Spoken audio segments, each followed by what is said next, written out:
muuqaalka halkan kaaga muuqda waa waqtigii ninku ta gabadha soo gubay ambalaasta u imaatay oo ambalaasta lagu qaaday waa uu soo dhaqaaqaya lugihiisa ayuu ku dhaqaaqaya kadibna ambalaasta asaga fuulaya gabadha laakiin waxa lagu soo qaadaya bahalkan meedka lagu qaado la yiraahdo laxashka kadibna waa la soo qaadaya waxa la gelinayaa gaariga labadoodiba ambalaasta ayaa la isla saaraya codkii ugu dambeeyay oo u soo duubay WhatsApp-ka waxa uu leeyahay sida tan hello qalbi kulli waxaan ku sheegayaa inaad ballow iga saartay meel walba ma garatay adoon waxa dhicina ii sheegin oo isfahmi karayna marka khayr baan ku soo rajaynayaa iska dhaaf laakiin si aan aqaan waxa aan Salma ma ayada gardarnayd mise waa laga gardarnaay oo ayada ayaa ku xadgudubtay Maxamed go'aanka marka uu soo qaatay oo go'aanka ku gaaray inuu Salma gubo waxa uu soo duubay codkan ay idin dhageysiyay kadibna markii ay codkaasi dhageysatay inta fiiriday oo indheeda ku qabatay ayay kadib blog nab ku siisay meeshaas ayuu ka xanaaqay Maxamed kadibna waxa uu soo qaatay wuxuu soo maray kaalin shidaal wuxuuna ka soo qaatay shidaalka midkiisa balbalah oo dabka qabsada isla markaana naftada ah waa uu soo qaatay kadibna taraq ayuu hore u soo gatay gabadhan oo goobtan joogta ayuuna u yimid gabadhu marka isla markiiba ninka waxay ugu jawaabtay wax ka si adii macnaa u dajilaheed Salma hadii ninkan u dajilaheed oo dhiileed Maxamed maxaa kugu dhacay markay aragtay inuu xaaladiisa ay kacsan tahay xaaladdan oo dhanba soo ma gaarin balse markii uu su'aal weydiiyay isla markaana uu ku yiri maxaad blockta ii saartay Salma waxay ku jawaabtay wax uu aad uga xanaaqay Maxamed oo ku sii kiciyay waliba gaaskii inuu si go'aanka kama dambaystahay qaato isla markaana uu isbalbalay haddaba arrin argagax leh ayay ahayd isla markaana qof walba oo joogta Hargeysa waa ay isugu yimaadeen xalay isbitaalka weyn ee Somaliland ku yaala ee Hargeysa isbitaalka weyn ee Hargeysa waa la isugu yimid kadibna xalay gabadhaasi wiilka qaabka uu u gubay qof kasta waa ay ilmeysay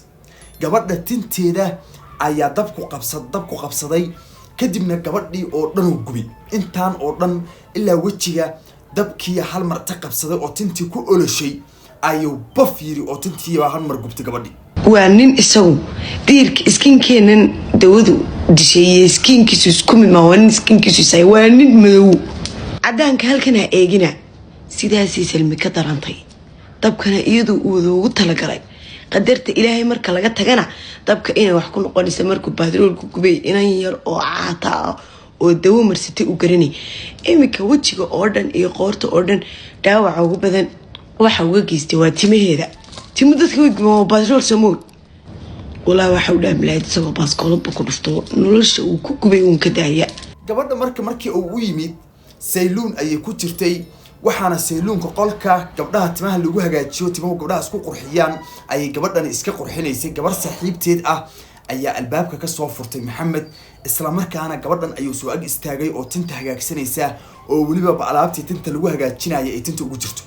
kadibna wuxuu ku yiri maxaad blockta ii saartay waxayna tiri inta block ku saaro baana ku aqoon ee maxaad iga soo doonto oo maxaa ii daba dhigata intaas markii afkeeda Salma ka soo baxday ninkani gaaska asaga ayaa marka hore isku shubay kadibna wuxuu ku seeriyay ayadii hoolkuna meesha yartaa oo timaha lagu hagaajiyo waxa ay ahayd sida la ii sheegay meel aan sida u sii weynay kadibna markii uu isku bilbilay tarqiba oo weystay isla markii saas uu dabku marka asagoo ka bilaabmay asagoo ordaya ayuu durksha ka fuulay Salmo oo isla war dabka ka carar naftu orday kugu aamintaa carartay ayuu kala dul tagay kadibna wuu qabsaday dabkii ayaa ku sii kacay asagiiba dabka waa uu ka fuqay markaas dabkii markuu ka fuqayo ayadoo gabadhii tinteedii iyo wixii uu arkay oo tintii saliida marsaneed iyo wixii uu dabkii arkay gabadhii xaggeeda uu dabkii ku yaac kadib marka Salma waxay u gubatay si aan inaba caadi ahayn gabadhu intaan oo kore ayay ka gubatay asaguna sidoo kale muuqaalka waxaad ka dheehan kartaan asagu waa intaan oo dhan ayaa dab ka gaaray sidoo kale wajiga daba uga yaala waliba asagoo oo nafta dhibayso oo nafla caari ah ayo ambalaasta inta laga furaayo saasoo u jiireynaya waa u taagnaala yahay ambalaasta markii laga furana dalaq ayuu yiri isla markiina labadoodiiba ambalaasta ayaa lagu qaaday Hargeysa isbitaalka weyn ee Hargeysa ayaa la geeyay horta inantan iyo inankan waxa ku dhacay waa qiso aad u xanuun badan oo murugadeeda wadata waxa leeyahay Ilaahay haydii booga dhayo labadiinaba Ilaahay hayda caafiyo dadka qaar waxay leeyihiin waxa ka dhaxeeyay xiriir dadka qaarna waxay leeyihiin jacayl bay isla gubeen horta jacaylka idii sheego jacaylku marmarka qaar waa nafaqo waa naxariis waa dulqaad waa nuur mararka qaarna waa naar waa halaag waa dhib waa dhimasho sababta marka uu u gubay maxamed gabadha waxaa la ii sheegay inay tahay lacag badan ayay ka cuntay kadibna waxa ay ku tiri warniyo xiriirkanagii halkaasi ayaan ku joojiyey